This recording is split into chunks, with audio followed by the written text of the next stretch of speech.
we are going to discuss about the Dalton's atomic theory. So see, what is Dalton's atomic theory? Dalton has given one theory about the atoms. ठीक है, how atoms are working, what is the constituent of atoms in element compound. So see, first what they have said, all matter is made up of a teeny individual particles called atoms. First what they have said कि all matters, ठीक है, whatever they may be, air, they may be pen, they may be any element, iron, copper, all are made up of a small tiny particles, individual particles, they cannot be subdivided, ठीक है, and they have given the name is atom.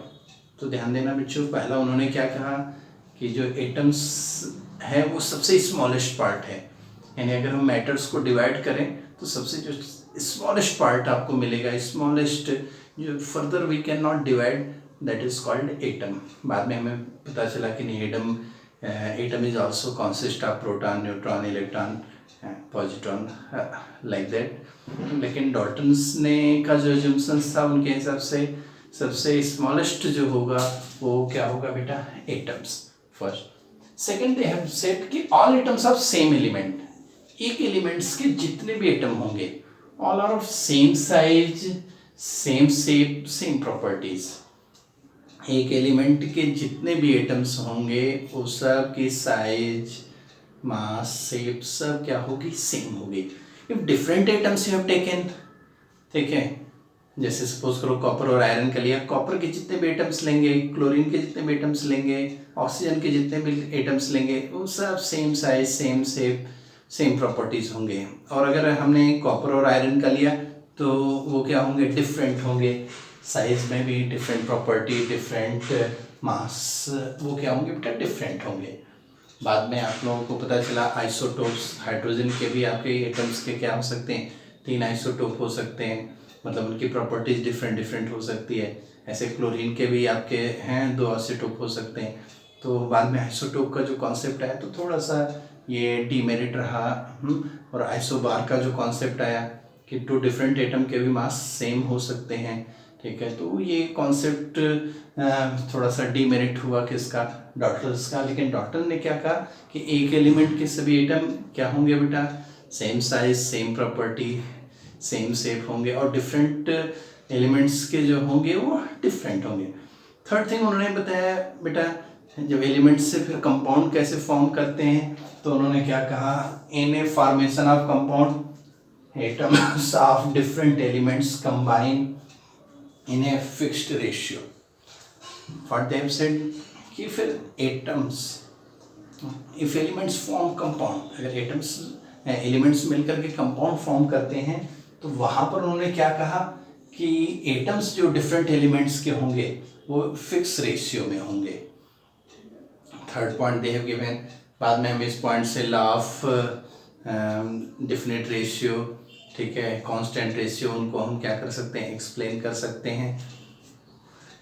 Next they have said कि chemical reaction involving only the reorganisation of atoms, atoms are neither created nor destroy in a chemical reaction. एक fourth बहुत बड़ी बात उन्होंने कही कि ये जो रिएक्शंस होते हैं, केमिकल रिएक्शन, इसमें आपका रीऑर्गेनाइजेशन ऑफ एटम्स होता है, ठीक है, यहाँ का उधर जाएगा, वो उनसे कंबाइन करेगा, ठीक है. यहाँ पर atoms neither create nor destroy, ठीक है, एटम की जो मूलभूत हम कहते हैं प्रॉपर्टीज होती हैं वो कभी भी डिस्ट्रॉय नहीं होती, ठीक है. ये उन्होंने फोर्थ पॉइंट कहा कि chemical reaction involving only the reorganisation of atoms, atoms are neither created not destroy in a chemical reaction. तो इसी से हम law of conservation of mass को भी हम समझ सकते हैं, ठीक है. तो एक तरीके से डॉल्टन ने एक बेसिक कॉन्सेप्ट दिया किसके बारे में, एटम के बारे में. लेकिन इनके कुछ डिमेरिट्स भी रहे. एक तो पहला डिमेरिट आप कह सकते हो, it is not distinguish between the ultimate particles of an element and that of compound, ठीक है. एलिमेंट्स के जो अल्टीमेट पार्टिकल्स हैं मैंने अभी बहुत सारे बताए, जैसे प्रोटॉन, न्यूट्रॉन, इनके बारे में कुछ नहीं बताया. बहुत सारे भी पॉजिट्रॉन और मेसान ऐसे जो हैं पार्टिकल्स के बारे में उन्होंने कुछ भी एक्सप्लेनेशन नहीं दिया। उन्होंने क्या किया था, सीधे सीधे इंडिविजुअल पार्टिकल्स माना था, atoms can not be divided assume किया था। ठीक है, तो अल्टीमेट पार्टिकल्स के बारे में डाल्टन ने कोई भी एक्सप्लेनेशन नहीं दिया। एक मैंने आपको बताया, उन्होंने कहा same size, same shape, same property, one element, atom of one element. ठीक है, लेकिन बाद में हमें पता चला आइसोटोप, क्या हाइड्रोजन का जो है 3 आइसोटोप हो सकते हैं, हाइड्रोजन, ड्यूटेरियम, ट्राइटियम। तो वहाँ पर आपका डिफरेंट डिफरेंट मास के हाइड्रोजन के एटम्स हो सकते हैं, जिनको हम आइसोटोप्स कहते हैं। तो आइसोटोप्स कार्बन 12, कार्बन 14 आइसोटोप्स, तो कोई एक्सप्लेनेशन। आइसोबार्स भी हम कई आपको देखेंगे कि डिफरेंट एलिमेंट्स के जो एटम्स हैं उनके मास सेम हो सकते हैं, जिन्हें हम आइसोबार्स कर सकते हैं। They have not explain. अच्छा, it does not explain the laws of combining volume of gases. उन्होंने कंबाइनिंग जो है, इसी तो उन्होंने बताया कि एटम्स जो है डिफरेंट एलिमेंट्स के फिक्स रेशियो में रहेंगे, लेकिन by volume how they are combining. ठीक है, जैसे गलुसॉफ का गैसीय बताया उन्होंने कि अगर हाइड्रोजन क्लोरीन मिल रहे हैं तो two volume of hydrogen chloride, एक simplest ratio.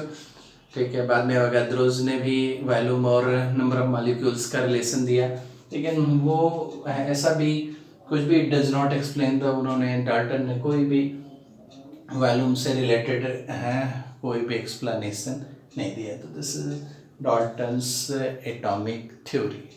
Here we will talk about the constituent of atoms. So you know atoms constituents main 3 fundamental particles is there: electron, proton, neutron. 3 fundamental particles. Electron, one thing, mass of an electron is how much? 9.1094 into 10 raised to minus 31 kg. Electrons are negatively charged. Another fundamental particle is proton.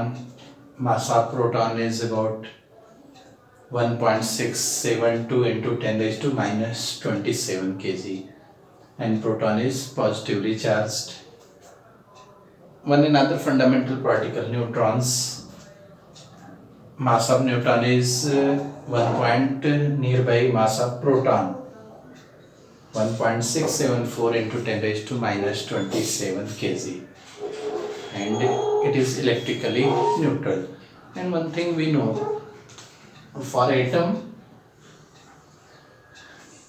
nucleus, in nucleus proton and neutrons, and electrons are around the nucleus. Proton, atom consists of nucleus and electrons. In nucleus, proton and neutron is there. Nucleus is positive charge, and electrons are revolving around the nucleus. You can say our probability of finding electrons are maximum around the nucleus.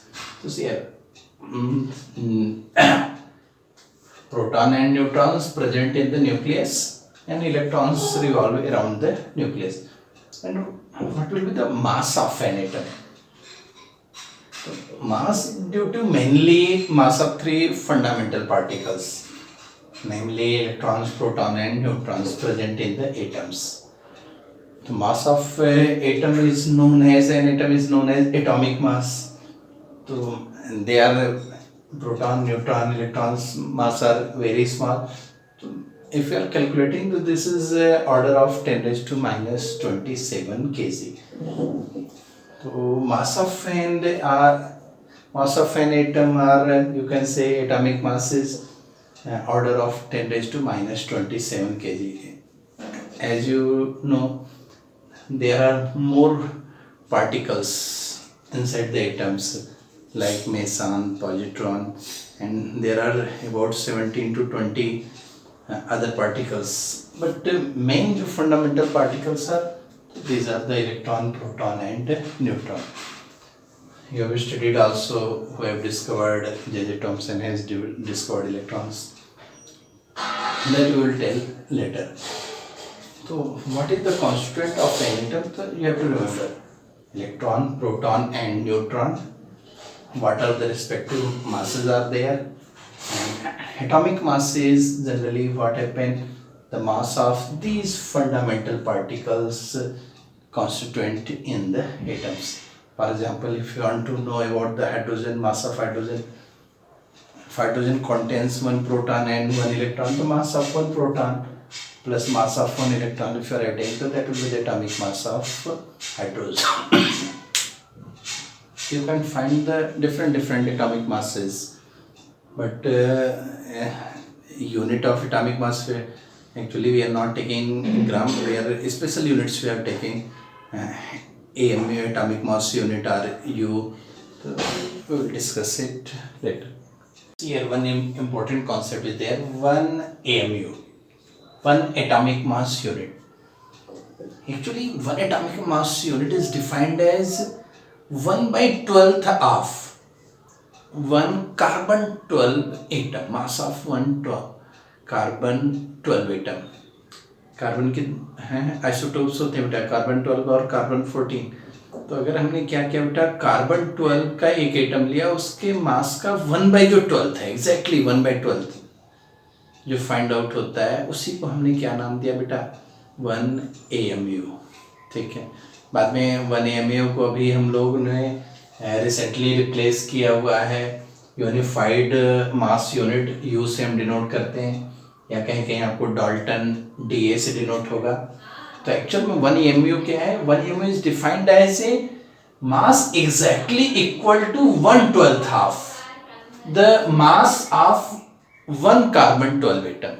1 carbon 12 atom का जो मास है, उसका जो 1/12 है, मास of 1 carbon 12 atom का 1/12 जो मास है, that is called 1 AMU, या उसे हम 1U भी अब कहेंगे. रिसेंटली अब हम उसको 1U कहते हैं. तो 1/12 mass of 1 carbon 12 atom we have seen, कितना निकला बेटा, 1.992648 इंटू 10⁻⁻26 kg. इसका 1/12 करेंगे, 12 से डिवाइड करेंगे, तो 1 AMU की वैल्यू कितनी होगी, 1.66054 इंटू 10⁻⁻27 kg. बहुत इंपॉर्टेंट है, आपको याद रखना है. 1 AMU या 1U और 1 dalton is equal to 1.66054 into 10⁻⁻27 kg. और 1 AMU क्या होता है, exactly mass of 1/12 mass of an carbon 12 atom.